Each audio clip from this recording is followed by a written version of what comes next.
வணக்கம். சற்று முன் கிடைக்கப்பெற்ற மிக மிக முக்கியமான செய்தி ஒன்று வெளியாகி உள்ளது.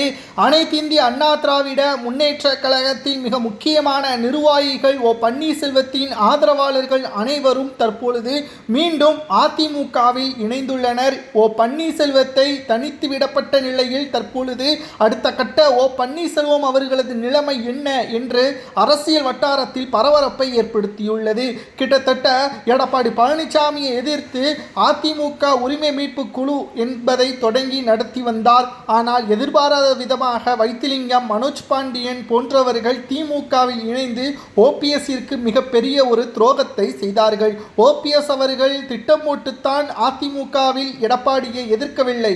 வைத்திலிங்கம், மனோஜ் பாண்டியன் இவர்களது பேச்சை கேட்டுத்தான் ஓபிஎஸ்ஸின் நிலைமை இப்படி மாறியது என்பதை நம்மால் ஏற்றுக்கொண்டுதான் ஆக வேண்டும். குறிப்பிட்ட சமூகத்தினர்களது ஆதரவு ஓபிஎஸ்ஸிற்கு இருந்தாலும் பன்னீர்செல்வம் அவர்கள் சற்று ஆலோசனை செய்து பன்னீர்செல்வம் அவர்கள் நீதிமன்றத்தை நாடாமல் மூத்த நிர்வாகிகளை வைத்து எடப்பாடியுடன் பேசி இந்த பிரச்சனையை தீர்த்திருக்கலாம். ஆனால் ஓபிஎஸ் அவர்கள் செய்த மிகப்பெரிய தவறு வழக்குகளை தொடர்ந்துதான். தற்பொழுது வழக்குகள் தொடர்ந்த நிலையில் கிட்டத்தட்ட 4.5 ஆண்டுகளுக்கு மேலாக மாறிவிட்டது. ஆனாலும் கூட பன்னீர்செல்வத்திற்கு சாதகமாகவோ எடப்பாடிக்கு சாதகமாகவோ இன்று வரை முழுமையான தீர்ப்பு வெளியாகவில்லை. சில வழக்குகளில் எடப்பாடிக்கு சாதகமாக மட்டும்தான் வந்துள்ளது. இந்த ஒரு சூழலில் தான் தற்பொழுது வைத்திலிங்கம், மனோஜ் பாண்டியன் திமுகவில் இணைந்ததை தொடர்ந்து அதிமுகவில் உள்ள பெரும்பான்மையான ஓபிஎஸ்ஸின் ஆதரவாளர்கள் தற்பொழுது மீண்டும் எடப்பாடி பழனிசாமியின் தலைமையில் அதிமுகவில் இணைந்து விட்டார்கள்.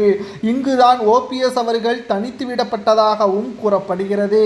மேலும் பன்னீர்செல்வம் அவர்கள் நேரடியாகவே செய்தியாளர்களது சந்திப்பின் பொழுது அதிமுகவில் இணைந்து பயணிப்பதற்குத்தான் எனது விருப்பமாக இருக்கிறது என்றும் எடப்பாடி பழனிசாமி அண்ணன் அவர்கள் மனது மாறினால் அனைவரும் ஒருங்கிணைந்து செயல்படுவோம் என்பதையும் நேரடியாகவே கூறிவிட்டார். இப்பொழுதும் எடப்பாடி பழனிசாமி அவர்கள் ஓபிஎஸ்ஐ மன்னித்து விடவில்லை என்றால் இதுவரை அரசியலில் மிகப்பெரிய ஒரு துரோகியாக எடப்பாடி தான் இருப்பார் என்று ஓபிஎஸ்ஸின் சில முக்கிய இன்னும் அவருடன் இருக்கக்கூடிய ஆதரவாளர்களும் தெரிவித்து வருகிறார்கள்.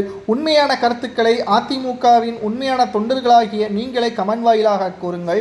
ஓபிஎஸ் அவர்கள் அதிமுகவில் மிக முக்கியமான ஒரு நபரா அல்லது எடப்பாடி பழனிசாமி அவர்கள் அதிமுகவில் ஓபிஎஸ்ஐ இணைக்காமல் இருப்பது சரியா என்பதை மறக்காம கமெண்ட் வாயிலாக கூறுங்கள். தற்பொழுது பெரும்பான்மையான ஓபிஎஸ்ஸின் ஆதரவாளர்கள் அதிமுகவில் இணைந்திருப்பது ஓபிஎஸ்ஸின் கூடாரம் சுக்குநூறாக உடைந்ததாகவும் சமூக வலைதளங்களில் கூறப்படுகிறது. இதை பற்றி உங்களது கருத்துக்களை மறக்காம கமெண்ட் வாயிலாக கூறுங்கள். அதிமுகவில் நிகழக்கூடிய மிக முக்கியமான அரசியல் செய்திகளை தெரிந்து கொள்ள நமது சேனலுக்கு மறக்காம ஒரு சப்ஸ்கிரைப்